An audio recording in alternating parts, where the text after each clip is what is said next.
Hello to everyone joining us from the US and around the world. Welcome to 21 and Over, our fourth CyberSocial virtual happy hour and our first of the new year. We'll throw it over to our panelists in just a second, but first we have a few housekeeping notes to share. Cameras will be turned off and microphones automatically muted for all attendees throughout the duration of this session.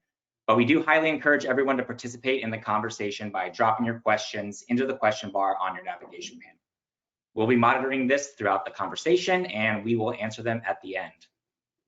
Secondly, we'll be recording our panel discussion today and we will be sharing out a link within the next 24 hours. You can also visit us at threatq.com/webinars for a host of recordings on trending topics in cybersecurity and threat intelligence. All right, if you don't have your favorite cocktail or beverage of choice with you, go grab it now. We have a great group of folks joining us tonight. I'd like to introduce Jonathan Cooch, ThreatQuotient's Senior Vice President of Strategy, who will get us started. Over to you. Thanks, David. Appreciate it. And thank you, everybody, for attending this afternoon. I think I've got my favorite drink. Hopefully, other people have loaded up also and are ready to go. I'd like to kick this off. And first off, thank all of my friends for attending this. I have a great opportunity today to hang out with some people that I've known for quite a while, and I know they're been in cybersecurity for quite a while, and especially with cyber threat intelligence. But I also would like to go around and just have everybody give a quick introduction of themselves, along with whatever your favorite drink happens to be this afternoon. So for anybody that knows me, knows I am, of course, holding some scotch here. So that's kind of my drink all the time and always.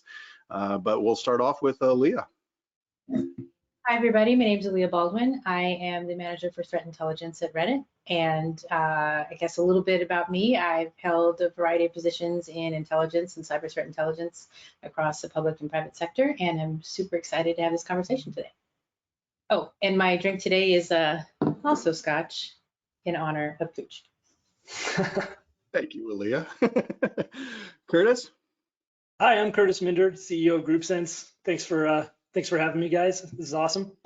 GroupSense is a cyber intelligence company, digital risk protection. Background on me, I'm 20 years in the industry, and this year we really took over in the ransomware negotiation space. I've been doing a lot of ransomware negotiation and leading those, and have a team that supports that. And I think as everybody will see today, ransomware has been a big thing. So Kurtis, can't wait to talk to you some more about that. And Justin. Hey, my name is Justin Henkel. I'm the director for cyber threat intelligence at CME Group. I've actually spent my entire adult life doing intelligence work. So I graduated in 2001 from college as an intelligence officer in the Air Force. The majority of my intelligence work has been against nation states. I spent time at the NSA, the NRO, some time deployed into the Middle East, and then I've been doing cybersecurity since 2007. Started out at iDefense, and then I went to iSight, and now I am working in the commercial sector at CME Group. So just been doing cybersecurity ever since, seeing the long past of a lot of this stuff. And my drink of choice today is my favorite, Coke Zero. Coke Zero. Yeah, Justin's the responsible one of the group, so expect to get good answers from him, and while the rest of us, our answers will degrade over time. So as I think most people saw, we had sent out a survey ahead of time with a bunch of different questions, and so we'll jump into those. We're going to use that to kind of guide our conversation throughout the day. So Dave, if you want to throw up the first survey, the question was, what was the most pervasive threat of 2020? And I think by and large, a lot of people are dealing with ransomware, especially as it's moved to ransomware as a service now. It's a lot easier to if you're an adversary, to be able to run a ransomware campaign. You can just buy time and buy distribution lists and buy the malware from different groups. But as we can see here, there's also still a lot of activity by foreign state actors in the campaigns that they're running, as well as obviously with 2020 being the year of the lockdown, a lot of COVID-19 scams. People will definitely take advantage of anything that they can. So I guess just asking the group here, I mean, what do you guys see as the most pervasive threat? What were you and your teams dealing with most throughout the year? Well, first, I just wanted to point out that I think all of those are actually related to each other and intertwined pretty heavily, right? So the phishing campaigns were often related to COVID-19 scams, which were leading to ransomware infections, and so all of those things are connected. Good point. Yeah, I think the biggest thing here recently has been the ransomware DDoS campaigns that the financial sector has really seen over the past, I don't know, God, this year, 6 months now. So that's impacted the financial sector pretty heavily across the FSISec and FSR communities, and we've kind of worked together to identify what the TTPs were around those attacks and then share those as quickly as possible. And for us, it's really been messaging what the threat actor playbook was going to be once you got the email, because it wasn't if, it was going to be when. And I think everybody that's been part of the FSISec or FSARC has received at least one email, and we've all shared our experiences with the actors to help inform the next person who's going to be victimized by it. And I think for us, what was most top of mind was election integrity. To be honest, the role that social media plays, in the democratic process is a big one these days, and obviously one that's under, a lot of scrutiny. So one of the things that we were very much emphasizing was our ability to understand and detect and know the landscape as it pertained to threats to the electoral process through social media. I am curious, for Aylea and Justin. I mean, Kurtis had mentioned, he was working a lot on the ransomware negotiation side and just, a lot of the threat intelligence, the investigation side behind that. But for you two, coming from commercial organizations that are out there, I mean, how much time, I guess, did your team spend this year either working on, resilience to try and have infrastructure ready so that you weren't as affected by a ransomware attack versus, situational awareness training for users, trying to teach people, don't just click on things. It's a bad thing overall. I'll say for us, it's kind of an interesting situation because we are, a platform, and I think it's a little bit of a, how do I say this? It's a little bit of a different situation too when we have kind of the layers of users that we have, right? We have our regular, users, we have moderators that present a different kind of risk, in the ecosystem, were their accounts to be accessed or compromised and things of that nature. And then we have the corporate side, right? The Reddit Inc., the Reddit, company network to think about. So we've spent a lot of time thinking about our approach to awareness, especially, how do we educate the employees? How do we educate moderators? How do we bring kind of awareness to what the threat is and how to, increase defenses across the board through all of these kind of layers of users who have different types of access and different impact to the ecosystem. Yeah, it's been very similar on our end.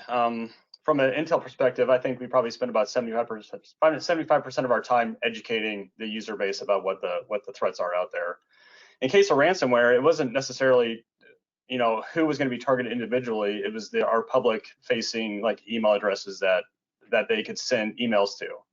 So it was putting additional monitoring around those to see if we did eventually get a ransomware message, and then communicating with our infrastructure and architecture teams about, okay, so here's the guidelines for what we've seen. We've seen them hit various organizations between 200 gigabits and 582 gigabits per second.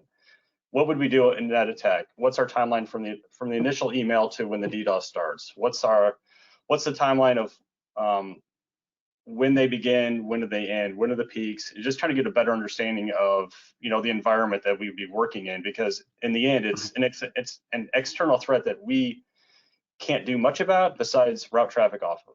We get route onto our DDoS provider, and then it becomes a business decision at that point of when do you route off? Do you just stay on?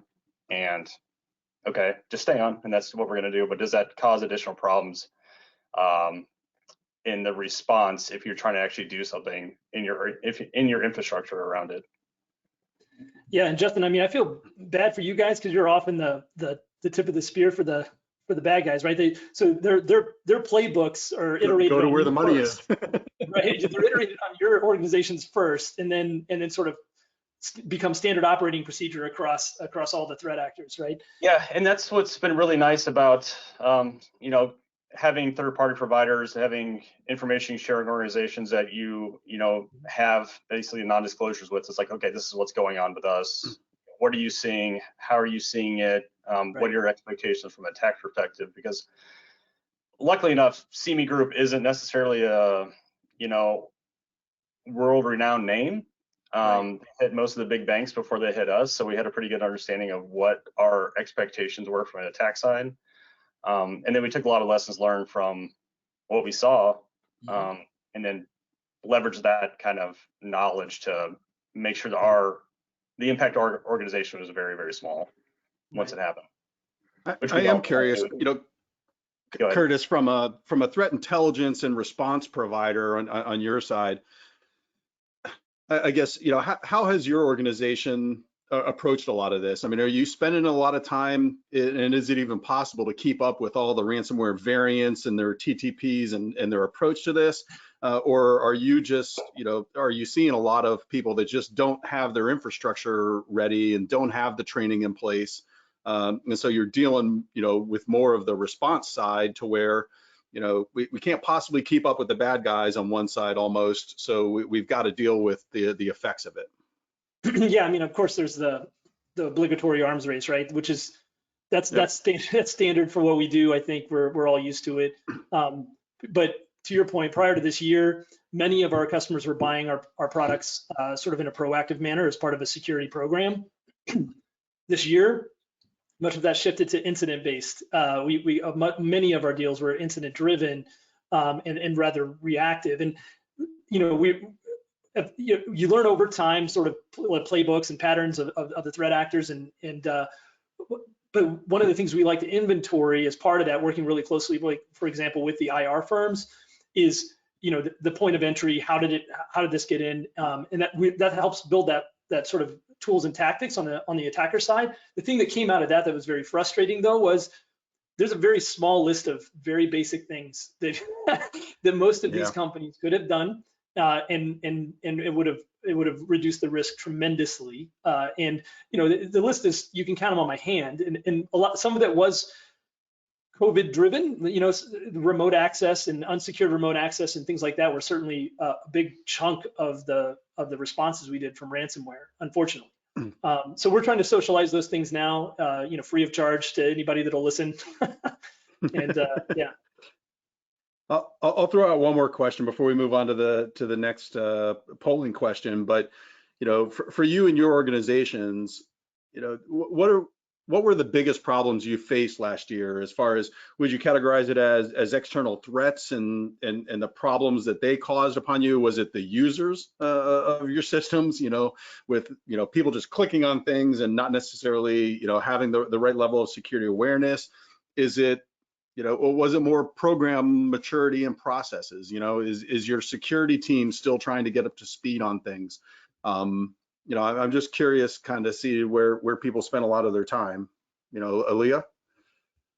Yeah, I think for us, we are definitely in a state of maturing, as I think a lot of organizations are, and building out more, in-depth processes, more kind of teams around specialties, and really also in the, if I can call it Six Sigma things that we already do, trying to streamline and make more effective things we already do. So yeah, we've definitely spent a lot of time focused on how to, kind of evolve the programs that we have to include, really beefing up our presence in the CTI realm. Really starting to get more into understanding hunt better for our type of environment, things of that nature. So yeah, we spent a lot of time in that realm, definitely, just building and growing and evolving. There's a lot of internal kind of efficiency and effectiveness kind of focus. Okay. How about you, Justin? I think it's been more inter-team dynamics. We've spent probably the vast majority of last year refining what our product was from a cyber threat intelligence perspective to better address what our internal clients needed, either from a business continuity planning or third-party risk management when it really came up with the SolarWinds breach. we're working extensively with third-party risk managers to get a better understanding of what the impact was to us, but then also asking our vendors what the impact was to them, and then trying to get a better understanding, because if you look at the overall scope of a Fortune 500 company, they can have thousands of vendors, and each one of those vendors can be providing something very specific. And if you don't have understanding of what those vendors are providing and the priority of patching or of that relationship, if you had decided to turn somebody off, it was a lot of kind of knowledge growth and better understanding of the overall business.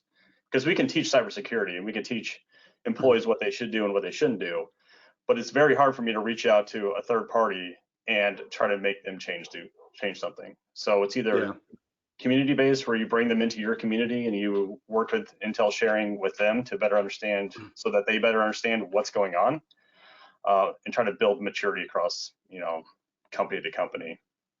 Yeah, and I think there's a larger conversation that I'm sure we could have and probably take up this whole time around third-party risk management, supply chain management.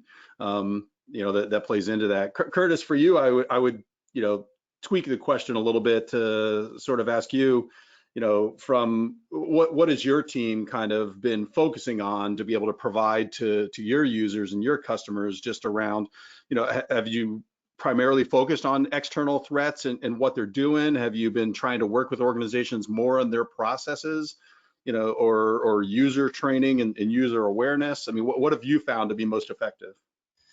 Yeah, actually, that's a really well-worded question. We are definitely trying to partner with our customers as much as possible, rather than just supply alerts or data. And to your point, one of the challenges often is that the customers, they understand the need for this information, but they don't know how to action it inside their environment. And so we have built out programs where we're helping grow customer program maturity in order to be able to actually deliver value. Just telling you somebody's talking about you on the dark web is completely useless unless you can do something about that. And so we spent a lot of time with our customer success and analyst teams with the customers, and literally just asking really simple questions like, hey, we sent you this month. What did you do? What did you do with that data? And what if you didn't do something? Why didn't you do it? And can we do it better? And so I think we learned a lot doing that. And sometimes you can't solve it all, but there's certainly a strong feedback loop with our customers. And one of the things we did recognize that we were going to have to help a number of the less mature organizations build a program internally. So we'll move on. David, if you can throw up the next poll question. We had asked everybody kind of what was 2020's breakout cyber threat intelligence trend. And I think overwhelmingly people were talking about machine learning and AI. I think most every vendor out there at least probably has that within their marketing. SOAR, a lot of the orchestration and automated response has become a very popular area. One of the areas I've actually been hearing a lot about and been talking a lot about is XDR. Kind of the way to tie in all of your systems to get in some of that automated detection and response. And then convergence was obviously involved in that too. But I think what I took out of this was overwhelmingly that people are really into the machine learning and AI side. For you guys all here, what did you see? What was the big breakout, intelligence trend that you saw, either with, what you used on your teams, or just kind of, what you were trying to provide, or what you were marketed to? I'll say that I think that I agree that machine learning was a big one. It was one that I think I heard a lot of people talked about, and also interestingly talked about in a way that made it feel like it's supposed to be a plug and play solution. And it really isn't. I don't know, there is actually a curve that goes with, implementing machine learning solutions. And, for us, it's something that we would consider, to get us over the last mile, right? It's something once we've got the right people understanding the problem and really know what, what signals were, or what models.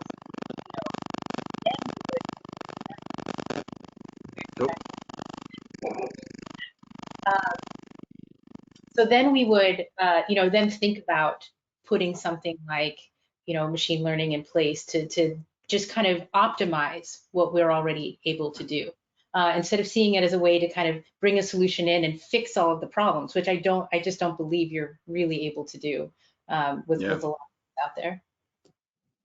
Yeah, I think I would just reiterate what Aylea said. The only difference that we did was, we automated much of our lower level processes that we could, and then when that was solved for the most part, and we had the automated alerting, we had everything that we felt that we needed to do to have like a tier 1 sort of functionality with it, we started looking at tier 2 or tier 3, the more difficult tasks. And then if there's something that we couldn't solve, we created alerting so that an analyst would definitely take a look at it, and they would provide the necessary context. Or if it was a question mark about what was happening, we would have somebody take a look at it to make sure that it wasn't something malicious. It might have just been, somebody was referencing CME group, not adversarially, but just saying something in the web, and our tools picked it up and they weren't sure what it was. I mean, I think a lot of us, from military and government background, you always have that kind of, trust but verify, to where we can have a lot of this automation, a lot of the machine learning, but it's always, that decision point, I guess, when you actually decide, all right, I'm going to put resources, time, and money against this. It's good to have somebody take a look at it. I mean, Kurtis, did you see a lot of that with what your team was doing and how you were interacting with organizations? Yeah, I mean, it resonates with me what you guys are saying, because how many times I've been asked about our AI strategy for intelligence, and I think it's grossly oversold and oversimplified. And so, I mean, what people have to understand is much of the data that we're ingesting to look for external threats is highly unstructured, conversational data, and you can't just apply machine learning to that, right? It's not that simple. So the infrastructure, one of the things that we had put in place prior, the last couple of years, we've been working on, the ingestion engine, so that we can structure that data in a way that we can apply technologies like that. But it's, like I said, it's grossly oversimplified. And I firmly believe that intelligence is always going to have a human element. It's a human business. The adversaries are human, and that is going to require a human on the other end of that at some level, especially if you're trying to weed out false positives and noise. When I go back to the earlier question about the consumability of the data, part of that is that you're sending high fidelity, not a lot of noise, right? And so these technologies, when applied too early or too quickly, they actually cause more problems than they solve a lot of times. Yeah. I mean, that being said, I will say, I think it is important to understand, AI, as we were all talking about this earlier, but AI is definitively different than machine learning. There are two different technologies, two different applications. I do think, as an engineer, my inner self wants to scream out, because I do think machine learning, when you apply statistics to find patterns that you might not otherwise see, machine learning definitely has an application to cybersecurity, to threat intelligence. But as you were saying, Kurtis, I think we need to apply it in the right way. You need to know actually, when. You almost enumerated it exactly right, which is the humans see explicit data value. Machine learning sees implicit data value. I mean, humans can do that a little bit, but at scale, it's got to be a computer. But that data has to be ready for that, right? Yeah, and I think it'll be interesting to see as we move forward. I don't think it's we're going to solve this in 2021 kind of thing, but I do think that it is something that over the next few years, I think people are going to get a much better feel for it. When is the right time, and what is the right kind of machine learning and or AI to apply to certain situations? Right. Because I think there are a lot of efficiencies and automation, if you will, that can be applied there. But we have to approach it in the right way. It's not the solution to everything, but at the same time, it's not the evil guy back in the corner that you just have to ignore and fight against. So let's move on to the next poll question here. We had asked people, what is most vulnerable in 2021? And we had put out a bunch of different kind of technologies and technology areas there.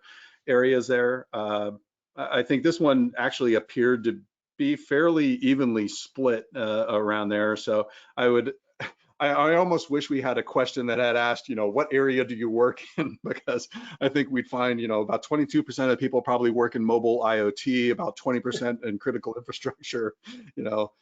People are going to take a look at the areas that they're involved in, but I did find it interesting. One of the comments I had made also earlier as I was talking with the team here was I was actually surprised that employee error was not higher. When I go to my background with the government and military, I relied on employee error. That was kind of like the one thing, what can we do to cause people to do something that they shouldn't be doing in order to exploit that in some kind of way?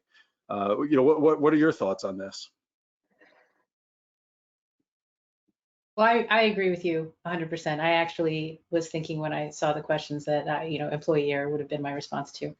And I think part of that is because this is a place where I think we've just struggled in security for a long time, maybe even since the beginning.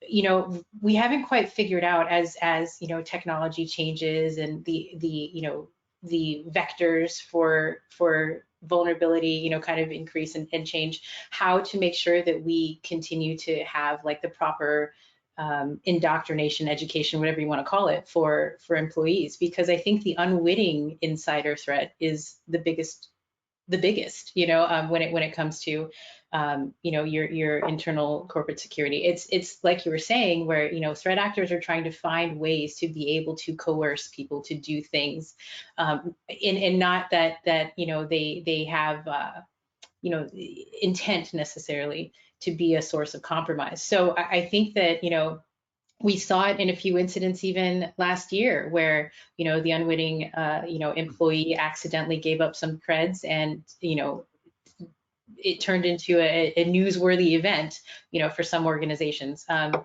So I think getting ahead of that has been something we've struggled with as a security community, and I think it's not going away anytime soon. Yeah, and I would just like to add that, like, why some of these things are so vulnerable is, well, there's certainly very technical approaches to attacking these systems. Many of the reasons why these things are vulnerable are very basic things. Going back to it's very frustrating as a security professional. For the last 10 years, we've been saying the same things, and then when you go to one of these incidents, you find out that they didn't check the very basic boxes, and that continues to be an issue. And I think that's that dovetails off of what Aylea was illustrating. Yeah, I think the biggest concern most boards have, or C-level employees, is having their credentials compromised and having their emails released. I mean, I remember the fun chats we used to have about HB Gary, and having that happen to a company on the cusp of IPO, or a company that is working in a critical sector, having that sort of information released, even if it isn't that necessarily that sensitive, is damning reputationally, because it shows a lot. It could be a business-ending event, right? Yeah. What else is wrong with you? I don't remember exactly which incident it was, but my 12-year-old actually came up to me and said, oh, they doxed this guy.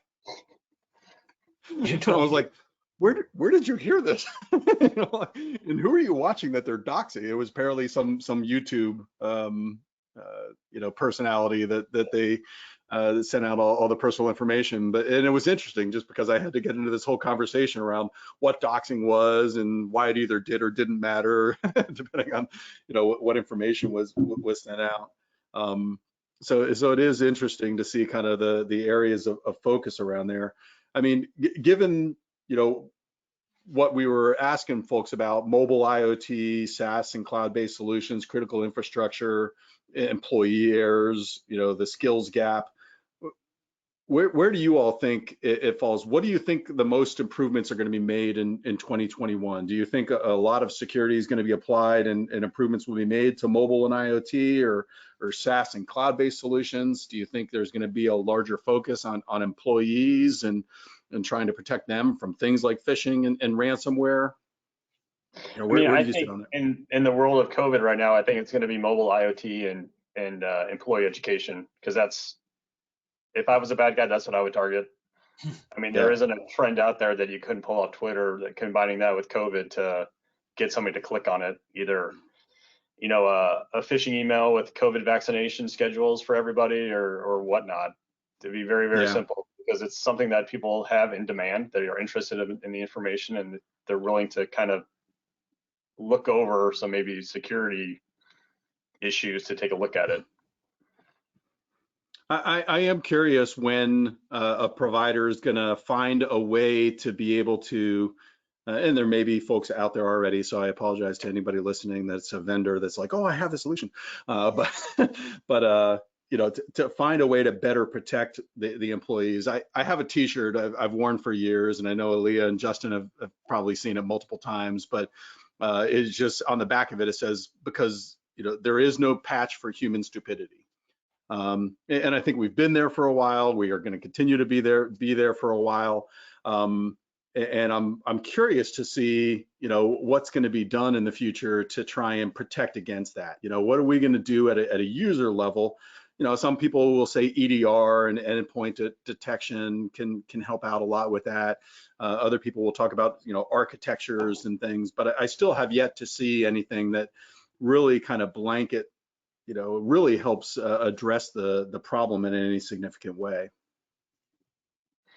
Aylea, Kurtis, any thoughts around trends? You know, what do you think will improve most in this coming year? Where is the focus going to be? Justin kind of stole my answer.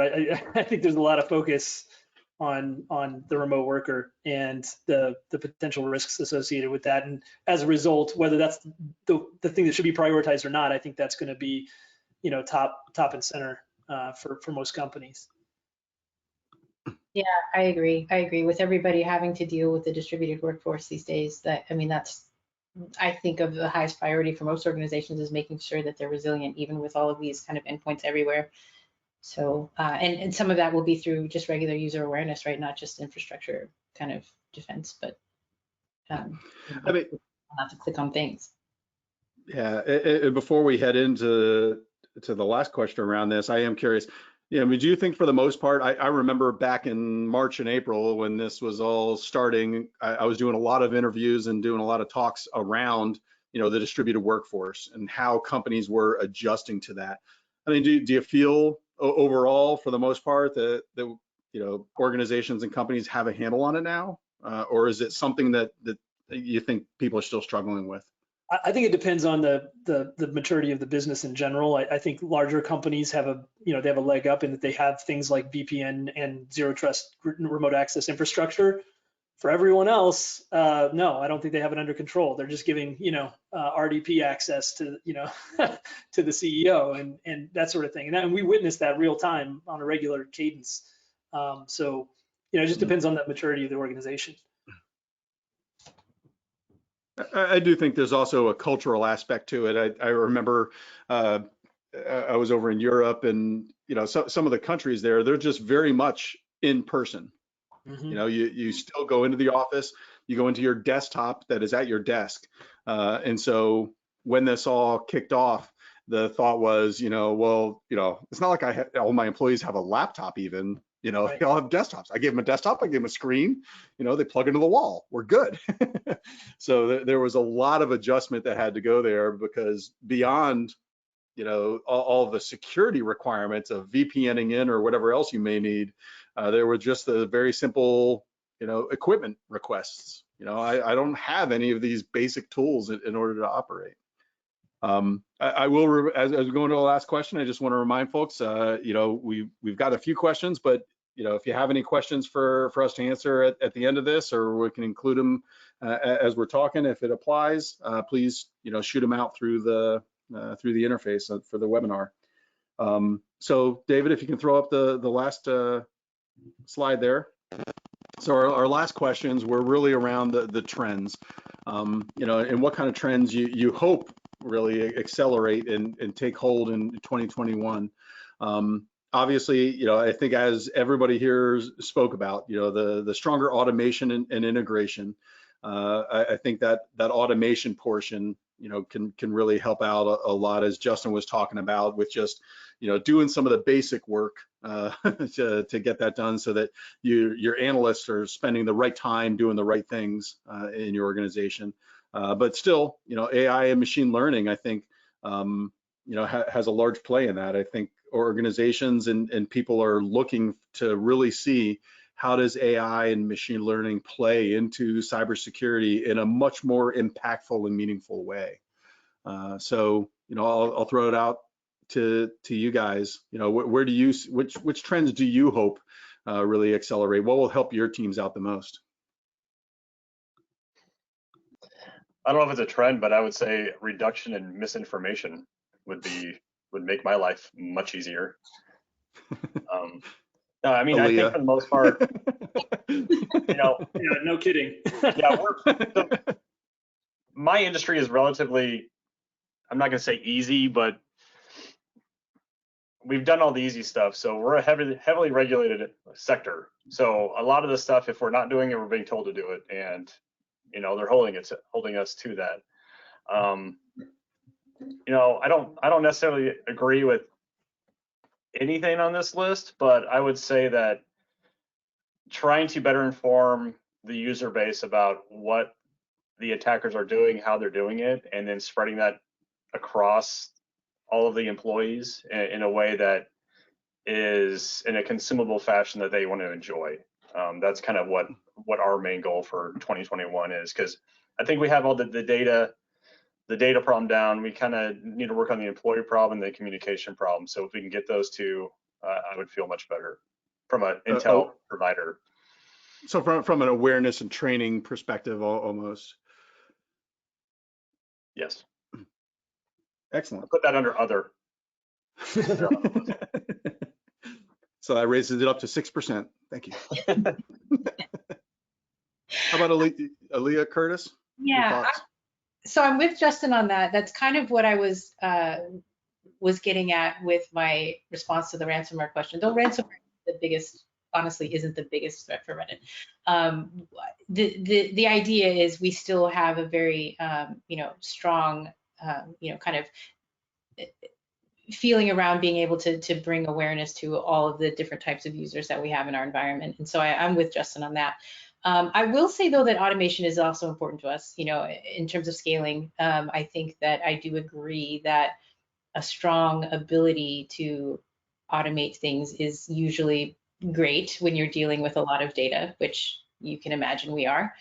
And I like that it's separate from machine learning, because I do feel like we do like our automation, but that doesn't necessarily mean that we're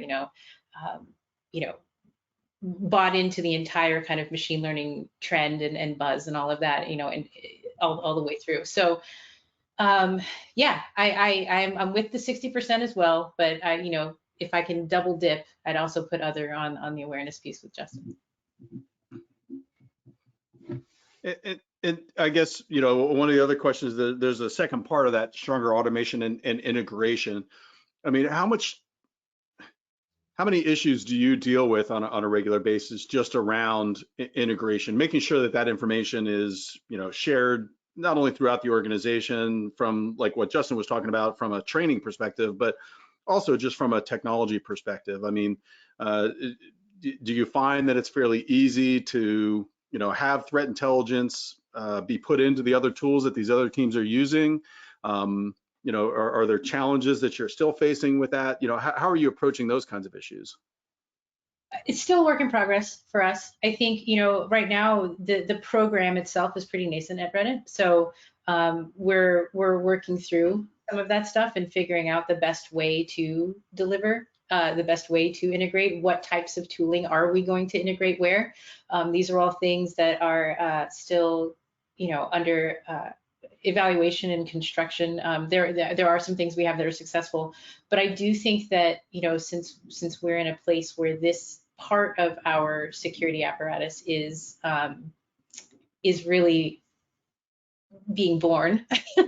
You know, I think that those are a lot of questions that we're coming up against and that we're working through right now, and really trying to figure out, you know, what is the best thing for us and what is the best thing for the people that are our stakeholders, right? So how do we prioritize which things we are going to integrate and which things we are going to use for delivery to which audiences? And so yeah, there's a lot of question marks right now, I guess. There aren't a lot of challenges that we've you know, tied up with a bow, but I do think that this is an important kind of part of like I've talked about before, maturing and growing the program, as it were.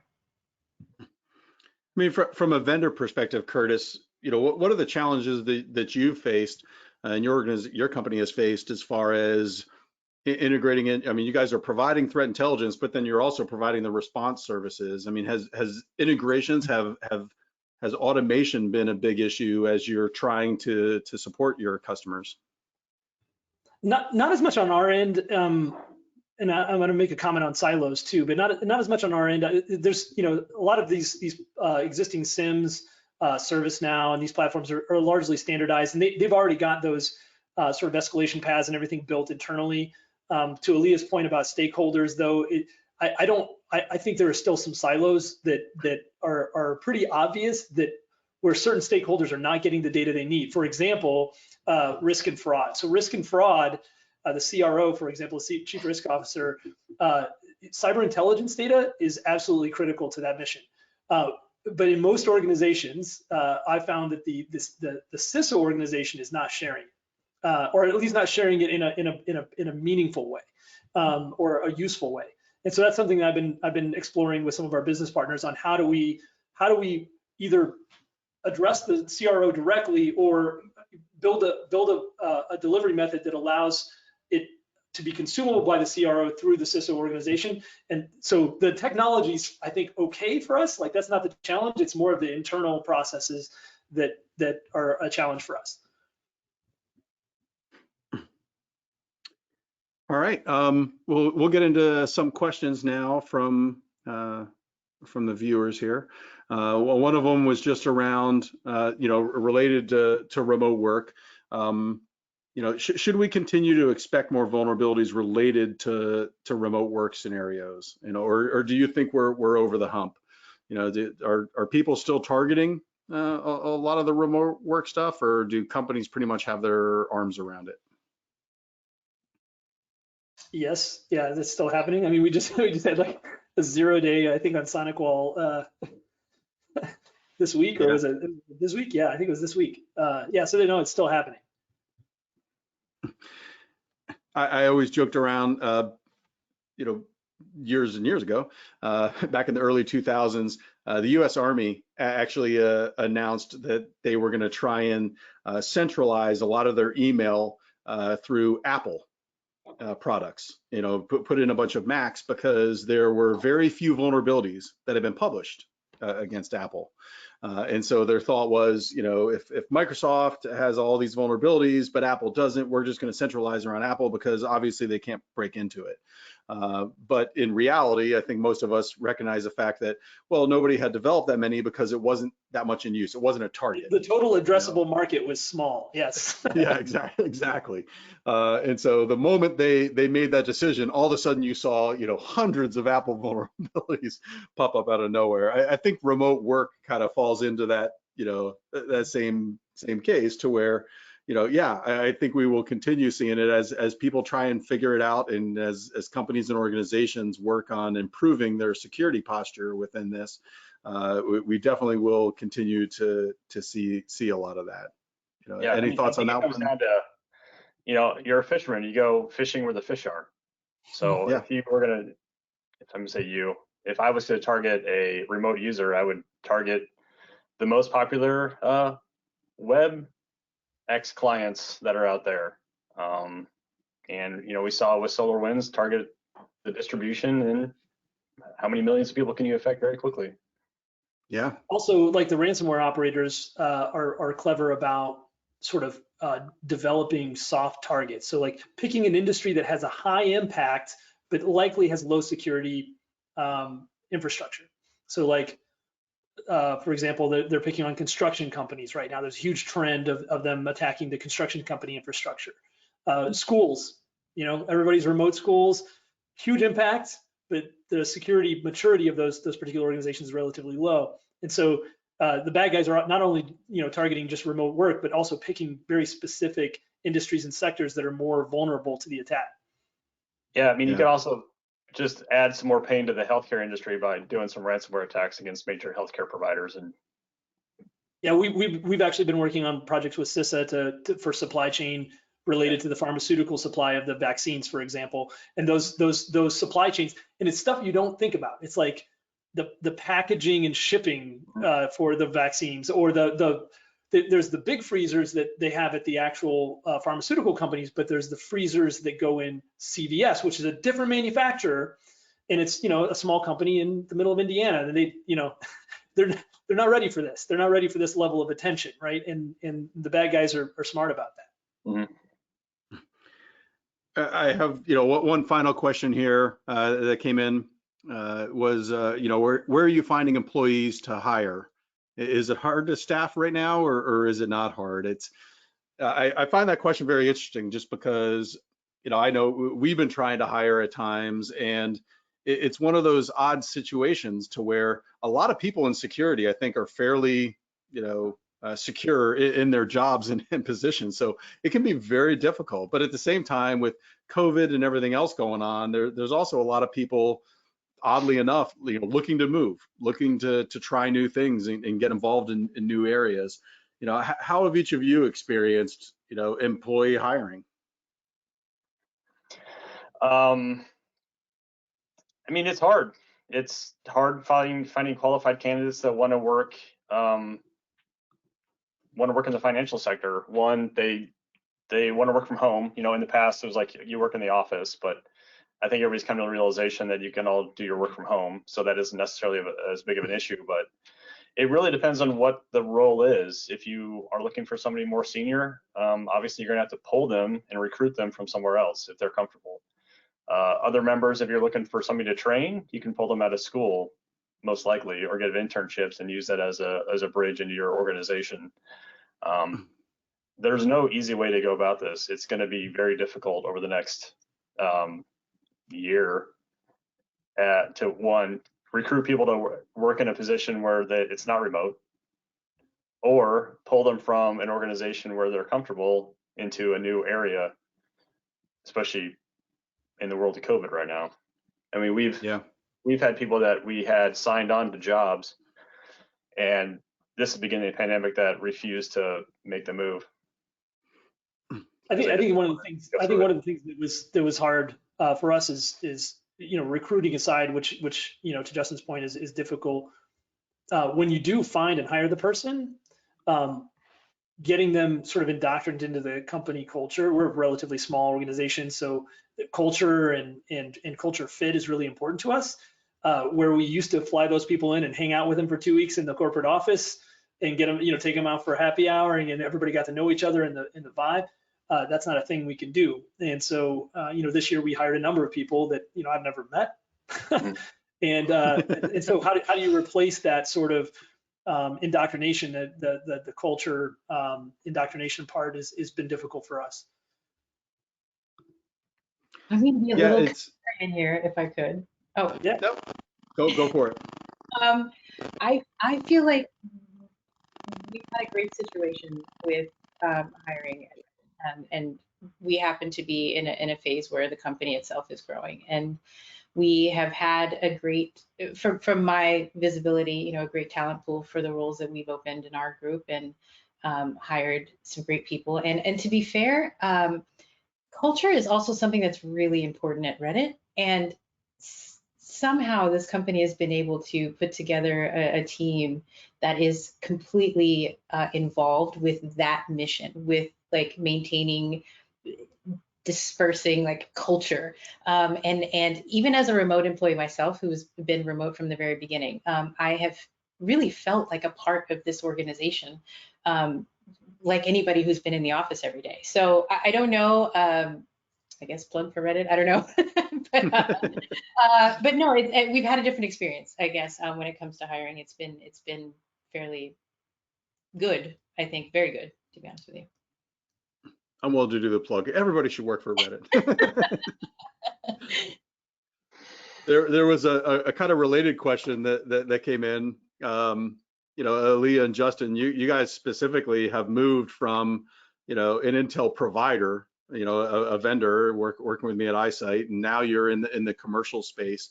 I mean, what was the big things you've learned? You know, where are kind of the blind spots or unrecognized challenges that you've had, that you've learned, you know, since you've moved into these organizations since you were an Intel provider? My LinkedIn inbox is blown up.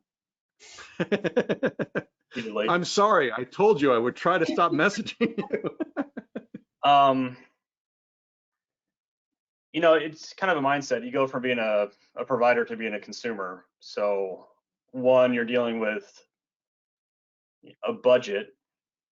Like, what's your problem you're trying to solve, and what's your budget to solve that? Can you do it internally through hiring? But then you have limitations of how you get knowledge from the outside in. And I think most companies are, you know, using various Intel providers that provide them a backstop for some of their capability, and also outreach where they can ask questions to get more informed.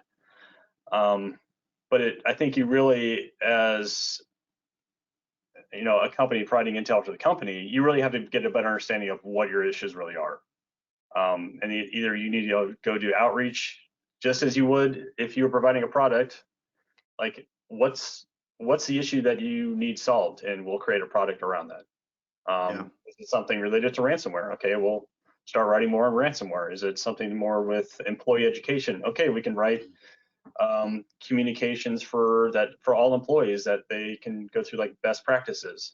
So you can take a lot of the stuff you learn from a provider where you're building out a product and utilize that internally, because your consumers are now, you know, the other employees in your company. So you should get a better understanding of what their pain points are, what you can do to solve it, and if you can't solve it internally, then maybe you reach out to a third-party provider and get support to do it. Aylea? I feel like there are like a few different answers to this question, but I think one of the things that I found to be an interesting challenge is, I guess, in line with what Justin is saying, more understanding the roles that the stakeholders play in the organization and trying to help them know what they don't know, right? So what are the gaps in the processes they have, or the understanding of the landscape that they have that's really pertinent to the work that they do, right? So that means you've got to dig in deep and understand what these different kind of, you know, spokes on the wheel, you know, in your organization are about. What are they trying to do? What are some obstacles to that, right? And how then does the cyber threat landscape kind of impact that work? And understanding that for an organization at large is really a job, right? And I think, you know, as Justin was saying, like producing some output that is also super relevant to what they're doing is really important, right? Because your you know, cyber threat intelligence program is not going to get any, like, you know, respect or buy-in, right, if you're producing things that aren't relevant to the people you're producing them for.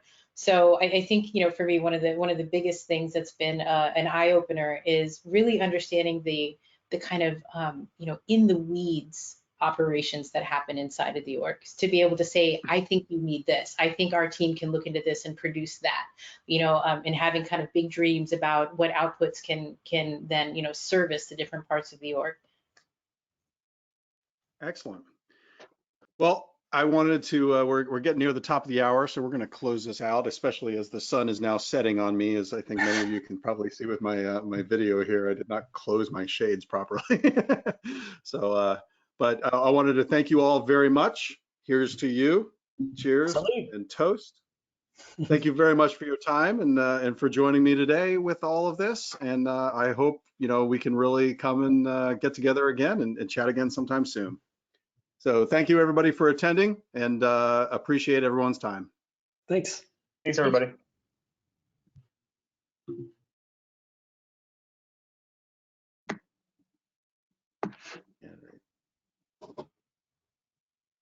think that closes